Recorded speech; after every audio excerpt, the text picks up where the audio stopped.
Welcome back, and thank you for tuning in to the Fierce Factor podcast.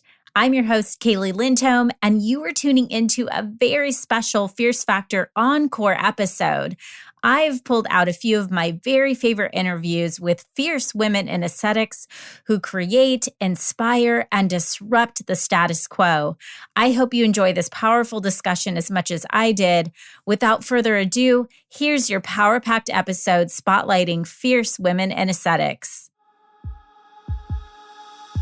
Hi there, welcome to the Fierce Factor podcast. I'm your host, Kaylee Lindholm. And I think it's time for us women to shift the conversation in business and step into our feminine leadership to do the most iconic work the aesthetic industry has ever seen. Each week, I'll be bringing a powerful dose of strategy, sarcasm, solutions, and sass that will rev up your creativity and ignite your brilliance as you link arms with me along our shared path of personal and professional growth in 20 minutes or less. Let's go. Guys, I am super excited to share this amazing interview with you. I had the opportunity to get vulnerable with one of our industry thought leaders, Dr. Sabrina Fabi. She is a gorgeous and brilliant board-certified dermatologist who practices out of the world-renowned Cosmetic Laser Dermatology practice in San Diego with Doctors Goldman, Butterwick, Groff, Wu, and Bain. And you may recognize her as the medical news correspondent for Fox News. And she's also on the talk show The Gist by Allergan. She's a decorated and well-respected podium speaker, educator, and pioneer in her field. But you guys, she is so much more than we get to see on stage and TV. I had a chance to go chat with her at her office during a quick break after patients before she was heading to the news. She is a total go-getter, and I so admire how it was important for her to share her story with ambitious women following in her shoes. And Dr. Fabi's story really resonated for me. She talks a lot about lessons her parents taught her through their fierce tenacity as immigrants from Ecuador, her father coming here knowing zero English. She describes the hurdles she had to overcome getting into her dream school and reminds us that we are the owners of our destiny, saying, "You are the only person who can say no to you." Be ready to be inspired to push past limiting barriers and ask yourself the question, says who? Here's my interview with the beautiful Dr. Sabrina Fabi.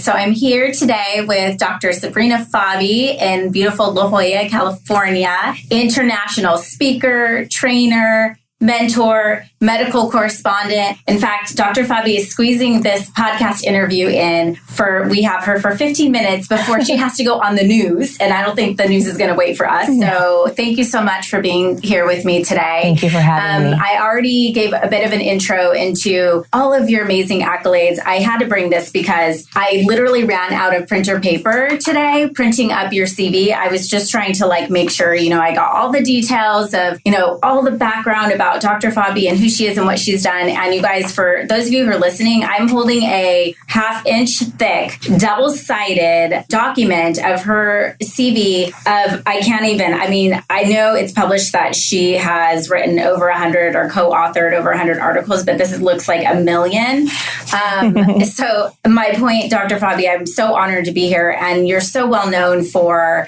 your being a pioneer really in this industry and the things as I'm looking through some of the articles you've written, and I even just following you on Instagram, I learned so much from you. And really what this podcast is about is answering for the people like me and the women and men behind you in your field who look at you and see you on stage and winning awards and doing all these great things. But there is a woman behind all of the glitz and glam, right? And clearly, pretty much anybody that I know who has achieved a level of success that you have has experienced some sort of struggle or adversity. Absolutely. And so I really want to, get a little bit vulnerable with you and peel the onion back a little bit to know more about Dr. Fabi, the woman. Okay. Fair. Yep. Yeah. So can you start by telling us a little bit about yourself and your background and how you became, just decided I want to be a doctor in general? So I'm the eldest of two. I am the daughter to two immigrant parents from Ecuador. Ecuador. And my parents, were the first from their families to come to the United States. My father knew no English. My mother did speak some English, and they had no greater than a high school education for my father. My mom had a little bit beyond high school, but met my father and followed him, for love. And they were able to become two very successful entrepreneurs, business owners following their passion. And I realized the hardship that they had gone through in order to make it in the United States and really live the American dream and be so far away from their family, their support, everything that was comfortable to them, to give themselves and their family a better opportunity. And so I think that was always like very instilled in us to be grateful for our blessings, to be grateful for what we have, and to recognize the opportunity that we have here versus some of the Latin American countries where it is a little bit more socialistic and there isn't as great of an opportunity for everyone. Right. And so with that kind of just watching them, their work ethic, their constant state of gratitude for what they have, their constant passion for contributing and giving back to the society, specifically the Latino community in Chicago. That's where we grew. That's where I grew up. And just kind of making a difference, in their existence here, I think instilled in me very similar values. And so at the age of 6, I knew I wanted to be a doctor. Wow. And I think it came from a place of wanting to take away people's suffering. Like it pained me when I saw people suffer. Maybe it's because I'm an empath. I don't know. At the age of 12, I realized I wanted to be a dermatologist. Wow. And that's because I had suffered with like childhood eczema, always got made fun of for having eczema. Kids don't understand what eczema is. Why are your legs all scratched up? Why do you have all these rashes? And then I got cystic acne. And I just think like realizing the more profound effect that something so superficial can have on the overall self-esteem and confidence of someone when they're 12 and they don't have the emotional maturity or resource to like be able to like overcome that, right. Made me realize how sensitive many skin conditions can be for people. And I guess wanted to be able to like take away others from ever having to go through that and being able to like offer something with the ability to really empathize for what people are going through. And so I was on a mission to become a dermatologist. And that's kind of my story. Along the way, like with anything, it's never easy. So it's not like I was the top student in my class. And I had I remember even in high school, I was told that I couldn't get into the University of Illinois, which is where I ended up going by a college counselor. And I ended up getting a full ride. Then I was in college and someone told me, don't even bother for medical school, take a year to do research and then try. And then I got like early acceptance into my second choice for medical school. And so along the way, as with anyone, there are always going to be naysayers and people that say that you can't. And I think that that's just an opinion. It's not truth. And so recognizing that you are the only person that can really say no to you. And so it's an opinion. It's not a fact. And do you feel like you had that instilled in you because of your parents? I feel like it would be easy for me to just kind of bag it if a counselor told me, nah, you're not going to get there. You're not good enough. You don't have the grades. How did you just didn't care? Or I think there's a little bit of a rebellious streak in me. So if someone tells me no, makes we know how to motivate you now. Yeah, if you say no to me, then for whatever reason, it makes me and rebellious in that who are you to say no to someone else? I think that there's like humility, like who am I to tell somebody else no? Like we all put our pants on the same way. So I don't think it's someone else's. Of course there are moments and times that obviously you have to honor if someone's saying no to you, but these are counselors. They're not the admissions, committee who ultimately has the ultimate say, right? And even then, even when I got into medical school, I remember wanting to be a dermatologist because that's what I already decided. And someone telling me that I shouldn't even bother applying to dermatology because it's the most competitive field, right? And I was interviewing at one of the programs in Chicago and I only wanted to rank Chicagoland programs because at the time I was, engaged and I wanted, my family is important to me. My loved ones are important to me. And I do prioritize that. And someone told me that I wasn't passionate about dermatology if I was going to prioritize a significant other over my specialty, which I kind of find interesting because I think I've contributed a lot to our field because I am passionate about it. But I don't think that that's person's opinion. I don't think that one negates the other. I think you can be very passionate and prioritize your family. And I think that's the very fuel that allows you to be excellent in your field. So to neglect your family or to put them second or third or fourth because someone believes that should be the culture of, a doctor in putting medicine first all the time, I think is a disservice. Well, and I can speak too for other entrepreneurs, out there, or women or men really in the world that are trying to accomplish a lot and being told that you can't have it all. You have to pick. You can't. Right.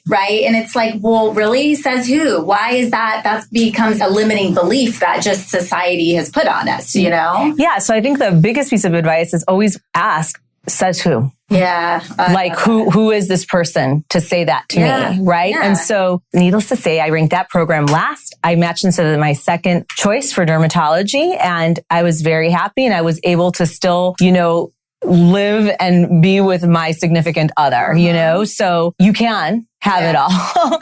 You may have to obviously sacrifice or take risks. I'm not saying that it's not without risk. I was fully aware of the risk and I was fully willing to take a year off, do more research if it meant that I would have to, to get both if I needed to.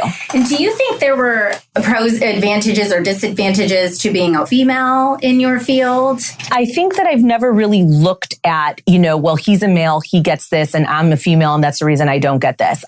Life's unfair. And it's not just if it's a male or a female. It's just what it is. I think that the faster you can come to terms with that, then I think the easier life will be because you're not living in so much resistance. And you're able to take that energy and fuel your passion, your creativity. I think that with adversity, whether it's gender-based or whether it's, geographical or whether it's socioeconomic or whatever it may be, I think that fuels creativity. And if you're creative enough, you start getting resourceful. And I think resourcefulness, all of that lends to somebody who's more resourceful if you see it as an opportunity. And I think that will lend to success. Wow. That could be the fierce factor right there. Just, we all have our own advantages and disadvantages in the world. All of us do. But ultimately, we have the same opportunity. Look at your parents as an example. Yeah. Right? They couldn't call the school and get me in. They didn't have a buddy on the board. Right. They didn't have, a doctor friend that could, write a letter for me. And I think I did just fine. I think you did too. In fact, before you head to the news, speaking of this glamorous, successful person we get to see on TV, was there something that maybe helped you or inspired you along the way? Was there a mentor in your life or somebody that you really looked up to that gave you that inspiration to keep going?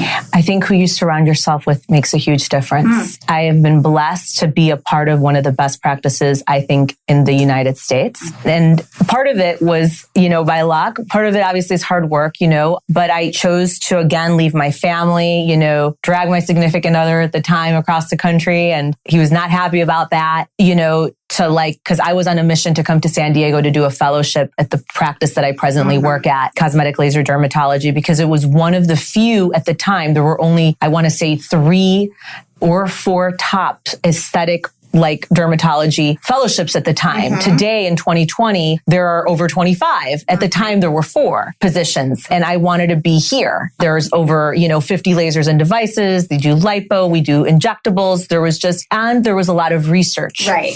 And that was important to me. And so coming here, they gave me the opportunity to stay on because if you work hard, then opportunities open. Right. You weren't going to come here and expect someone to spoon feed me and then be like, why didn't I get a job offer? And so I showed up. I did the best I could. I got offered a position, but I was able to work with Mitch Goldman, who has pioneered many different treatments in aesthetic dermatology, like endovenous vascular closure, the intense pulse light. Richard Fitzpatrick, my late associate, who did a lot to pioneer CO2 resurfacing, fractionated CO2 resurfacing. Kim Butterwick, who did a lot to pioneer fat transferring here in the United States. So I've been, and then I got paired with Gene Carruthers, my mentor, who is, basically the pioneer and innovator of Botox Cosmetics. So I stand on the shoulders of giants, So when you have that as the people that you're kind of dealing with and working with on a daily basis, your standard is extremely high. And so something I always tell myself is that maybe it can be painful to have high expectations, but you should definitely not lower your standards. And so I'm surrounded by people at that level. So I think that that's definitely helped reflect, the person I try to aim to be. Right. And you've set yourself up to the expectation to live at that standard as well. So last two questions. What would you tell your 20-year-old self? I would tell her to not worry so much. I would tell her to, sometimes trust the process. And in Spanish, we have a saying, dar al tiempo tiempo. So it means, you have to give time. Wow. So, sometimes it's like, well, it's been 2 days. Isn't that enough? No, sometimes it's 2 years. This could be a whole podcast on itself. Yeah. I love that. That's beautiful. And finally, Dr. Fabi, what does living with the Fierce Factor mean to you? It means being comfortable in the uncomfortable. I think we all no one wants to feel uncomfortable. Yeah. And so it's recognizing that when you're in that space, a breakthrough is about to happen. So, and I have to remind myself all the time, right? Yes. When I'm in the uncomfortable, it's unknown, it's uncharted territory. There's a bunch of fear kicking in, but recognizing that no matter what the outcome, even if it's not the outcome that I want, that I've planned, that there's going to be some growth that comes out of it. And just putting yourself out there for that. Yes. Right? Wow, that's beautiful. Dr. Fabi, thank you so much for your time today. You are absolutely beautiful. If you're hearing her voice and you haven't seen her in person, where can people find you and follow you? They can follow me at Sabrina Fabi on Instagram, Fabi, or check out our website at www.clderm.com. Thank you for joining me for this episode of The Fierce Factor. If you enjoyed the show, please make sure you subscribe so you can automatically get new shows every week. I'd also love it if you left us a review. And come join the conversation online. If you're an aesthetic industry owner, operator, or leader, please join my free Facebook group, The Tribe of Fierce Aesthetic Leaders, a community of ambitious, purpose-driven professionals who collaborate and share best practices for growth in business and life. I'm honored you tuned in.